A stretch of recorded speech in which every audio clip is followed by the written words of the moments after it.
लोकसभा चुनाव में अखिलेश यादव रोज मन के मुताबिक हर पहर में टिकट बदल रहे हैं। रोज जब मन करता है सुबह किसी को टिकट देते हैं, शाम को मूड की तरह ही टिकट बदल देते हैं। और इस चुनाव में उनकी ये रणनीति किसी को समझ में नहीं आई। यूपी में सबसे ज्यादा चर्चा इस बार बार समाजवादी पार्टी की बदलती लिस्ट और उम्मीदवारों के बदलते नाम ही रहे, जो अब एक बार फिर से चर्चा में है। क्योंकि अभी 2 दिन पहले ही समाजवादी पार्टी ने अपने गढ़ कन्नौज लोकसभा सीट पर अखिलेश यादव ने अपने भतीजे तेज प्रताप यादव को टिकट दिया। पूर्व सांसद तेज प्रताप यादव पहले डिंपल यादव का प्रचार प्रसार करने में व्यस्त थे, लेकिन अचानक आरजेडी प्रमुख लालू प्रसाद यादव के दामाद तेज प्रताप यादव को टिकट मिला और वो नामांकन भरने की तैयारी कर चुके थे। लेकिन अचानक उनका नामांकन होल्ड पर डाल दिया गया। अब ऐसे में सवाल है कि ऐसा क्या हुआ कि अपने ही भतीजे का 48 घंटे के अंदर अखिलेश यादव ने टिकट काट दिया और खुद नामांकन करने पहुंच गए। सैफई परिवार के तेज प्रताप 24 अप्रैल को कन्नौज सीट से नॉमिनेशन दाखिल करने वाले थे, लेकिन पार्टी का निर्देश हुआ और नामांकन टल गया। इत्र नगरी से लोकसभा सीट पर खुद समाजवादी पार्टी अध्यक्ष अखिलेश यादव ने नामांकन किया है और वो अब मैदान में है।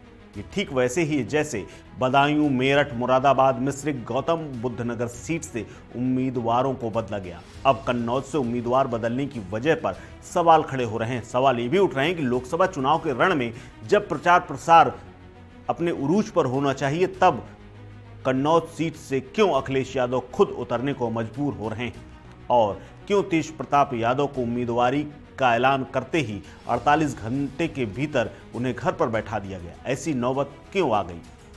दरअसल समाजवादी पार्टी के सूत्रों के मुताबिक तेज प्रताप यादव की उम्मीदवारी के ऐलान के बाद से ही समाजवादी पार्टी के लोकल स्तर के नेताओं ने विरोध करना शुरू कर दिया था। कन्नौज के समाजवादी पार्टी नेताओं का एक गुट अखिलेश यादव से मिलने पहुंच गया। सपा नेताओं के डेलीगेशन ने अखिलेश यादव को जमीनी हकीकत बताई, कार्यकर्ताओं की नाखुशी बताई, जीत में संशय से अवगत कराया। साथ ही मांग दोहराई कि इस बार के चुनाव में वो खुद उतरें, क्योंकि बीजेपी का प्रत्याशी मजबूत है। लोकल लेवल पर समाजवादी पार्टी के कार्यकर्ता तेज प्रताप यादव की उम्मीदवारी को कमजोर बता रहे हैं। मौजूदा सांसद सुब्रत पाठक के खिलाफ मजबूत प्रत्याशी की लोकल नेताओं ने मांग की। किसी भी सूरत में पार्टी की स्थिति कन्नौज में कमजोर न हो, इसका ध्यान देना जरूरी है। इसीलिए स्थानीय नेताओं, कार्यकर्ताओं की सलाह और लोकल लेवल से मिले इनपुट के बाद कन्नौज को लेकर समाजवादी पार्टी कोई रिस्क नहीं लेना चाहती। इसीलिए तेज प्रताप को हटाने की नौबत आई। लोकल यूनिट की नाराजगी को साइड लाइन करने का इफेक्ट आजम खान के गढ़ रामपुर में समाजवादी पार्टी देख चुकी है। रामपुर में कई नेताओं ने अपने उम्मीदवार की बजाय बसपा उम्मीदवार के समर्थन का ऐलान कर दिया था। तब रामपुर में टिकट को लेकर लोकल नेताओं की नाराजगी का इम्पैक्ट कितना था, ये सबको पता है। लेकिन कहा जा रहा है कि अखिलेश अब सतर्क हो गए हैं। रामपुर से उन्होंने सीख ली है, इसीलिए कई जगह के टिकट ऐलान करने के बाद 2 से 3 बार उम्मीदवार बदलने में कोई कोताही नहीं की गई। आपको बता दें, कभी समाजवादी पार्टी का गढ़ रहे कन्नौज से पहले सांसद डॉक्टर राम मनोहर लोहिया थे। लोहिया 1967 में सोशलिस्ट पार्टी के टिकट पर कन्नौज सीट से जीतकर संसद पहुंचे थे। इस सीट पर मुलायम परिवार का अच्छा खासा दबदबा रहा है। 1998 में समाजवादी पार्टी के टिकट पर प्रदीप यादव जीते और 1999 में यहां से मुलायम सिंह यादव जीतकर संसद पहुंचे। मुलायम ने इस सीट पर अखिलेश यादव की दावेदारी कराई और यहीं से उनका डेब्यू कराया था। तब से 2019 तक समाजवादी पार्टी के पास ये सीट रही, लेकिन 2019 में अखिलेश की पत्नी डिंपल यादव को यहां से हार मिली और पहली बार बीजेपी ने इस सीट पर जीत दर्ज की। ये सीट मुलायम परिवार के पास ही शुरू से ही रही। 2014 के आम चुनाव में मोदी लहर के बावजूद भी डिंपल यादव कन्नौज का किला बचाने में सफल रही थी, लेकिन 2019 में यहां उन्हें मात मिली। बीजेपी के सुब्रत पाठक ने उन्हें हरा दिया। इस बार सुब्रत पाठक फिर समाजवादी पार्टी अध्यक्ष अखिलेश यादव के सामने। इस सीट को फिर से वापस पाने के लिए अखिलेश यादव ने खुद को बेहतर विकल्प माना और पार्टी के साथ साथ सभी लोकल यूनिट की बात को मान ली। इस सीट से मुलायम सिंह, अखिलेश यादव के साथ साथ डिंपल यादव भी सांसद रहीं, लेकिन कहा जा रहा है कि जनता से उनका कनेक्ट भी वैसा नहीं जुड़ पाया जैसा कि सीएम यानी अखिलेश यादव और मुलायम सिंह यादव का था। इसीलिए डिंपल को हार मिली थी। डिंपल की हार के बाद से ही अखिलेश इस इलाके में एक्टिव थे। यूपी निकाय चुनाव के दौरान अखिलेश ने कन्नौज से लोकसभा चुनाव लड़ने के संकेत भी दिए थे।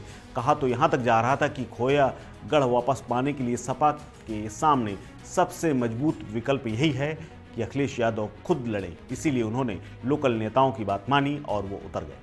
अखिलेश के उतरने के पीछे की रणनीति की बात करें तो समाजवादी पार्टी के नेताओं को ये उम्मीद है कि अखिलेश के मैदान में आने से आसपास की सीटें भी कवर हो जाएंगी। यादव मुस्लिम मतदाता गोलबंद हो जाएंगे। पार्टी को हर जाति और वर्ग का मुलायम की तरह ही समर्थन मिलेगा। मुलायम के इमोशनल कनेक्ट का भी लाभ मिलना तय है। अखिलेश इस सीट से एक उपचुनाव समेत 3 बार चुनाव जीत चुके हैं और वो इस सीट के लिए नए नहीं।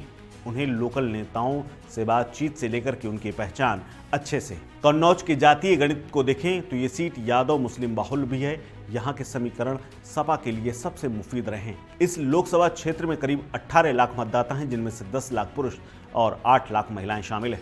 कन्नौज में करीब 16% मुस्लिम है, करीब इतने ही यादव और 15% ब्राह्मण मतदाता है।